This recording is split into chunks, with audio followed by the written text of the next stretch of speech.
All right, in this video, I'm going to show you how you can use filters in your viewport to control what you do and do not see, as well as how you can tear off entire viewports, which is really handy if you have like a multiple monitor setup. Now, this is going to be a pretty quick video because this is a very cut and dry topic. Let me create several different kinds of objects. Let's say a NURBS object, and let's create a locator. And I'll move them up here where we can actually see them. And let's create a subdivision surface. How about a subdivision sphere? That's interesting. And let's see, what else? Hang on, I'm not done yet. I want to create some polygons. Okay. Okay. Now we'll create some joints. So here's some joints. Rock on. And yeah, I think that'll get us. Well, hang on. One more thing. Let's create a camera. Create cameras. And a NURBS curve. And a light. And a light. I'm creating everything. So let's create a light. Here's a point light. And a curve. And a curve. Here we go with a curve. Dun, dun, dun, dun, dun, dun, dun, dun. I'm going to make my curve really cool. All right, there we go. So I've got this super complex scene that just kind of looks like everything you could make in Maya just got dumped out of a toy box somewhere.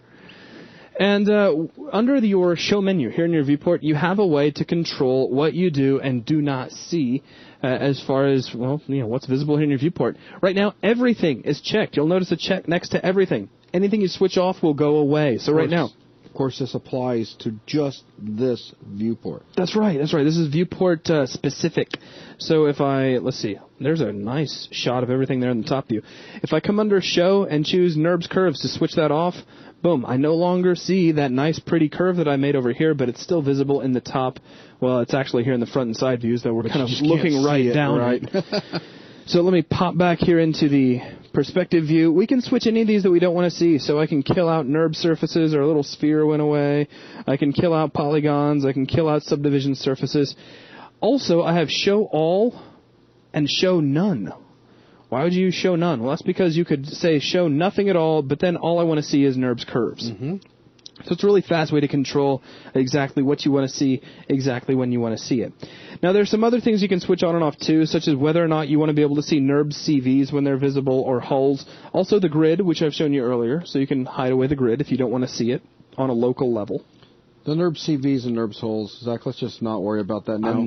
I'm not kind of outside the scope. I just kind of glanced over it, as well as Isolate Select, which is something that we'll be using in a later project. Sure. So I'm not even really going to harp on it right now. Just basic filters. Yeah, use these filters to your advantage. Oh, yeah. I mean, if you're rigging an object, then you may not want to be able to see other polygon or NURBS objects. I mean, there's all sorts of ways you can turn stuff on and off. So get used to it, play with these, and kill out locators. So my little locator went away. Kill out lights.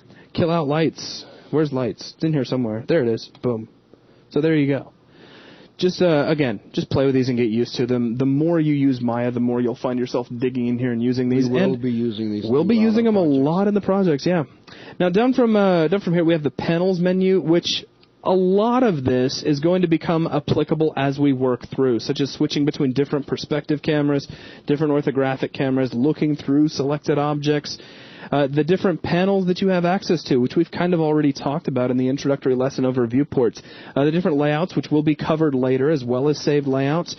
I'd like to really focus on tearing off a viewport. So what if you have a viewport like this perspective, but you need it somewhere else, like over on another monitor? You can choose tear off, and now it's a floating viewport.